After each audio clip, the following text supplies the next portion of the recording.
Happy Halloween everyone! Ito nga, nakapag-decide kami na mag-Halloween muna kami saglit ng anak ko. Pupunta kami ng neighborhood. At ayun, si Liam talaga ang laging nauuna sa pangangatok kasi si Mary natatakot mangatok ng bahay. At ayun, sabi niya nga aalis na raw siya kasi wala daw tao. So yun, si Liam talaga hindi nahihiya at magdo-doorbell pa yan. At talagang nauuna talaga siya ng mag-trick or treat.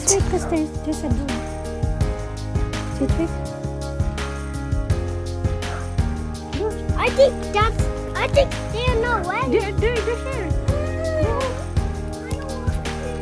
Yung ibang bahay nga, nangangatok kami, wala namang nagbubuka. So, maalis na lang kami ng bahay nila at naglipat na lang kami pumunta sa ibang neighborhood. At ayun nga, si Liam laging nauuna talaga sa katukan.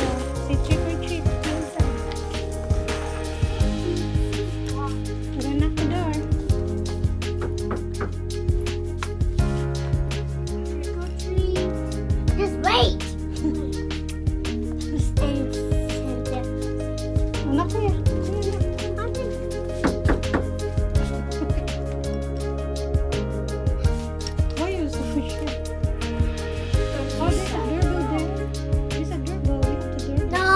At ito si Mary, nauna talaga siya kasi may nakita siyang nagdi-decorate sa labas at nandun din yung neighbor namin sa labas siya.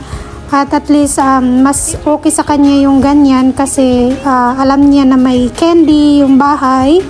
At tuwang-tuwa nga naman yung mga neighbors natin.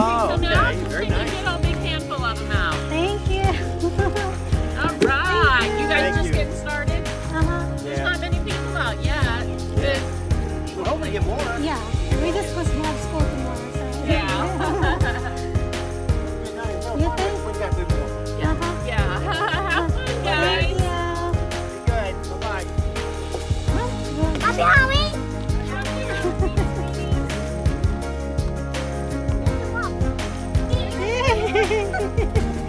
Thank you. You're welcome. Come on.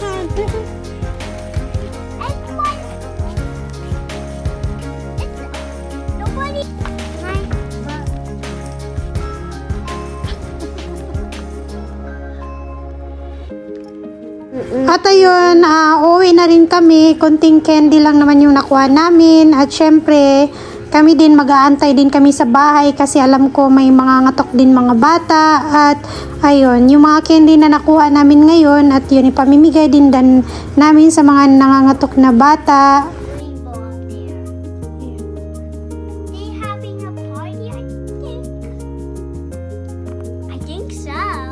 Happy Halloween! Hi! Trick or treat! Okay.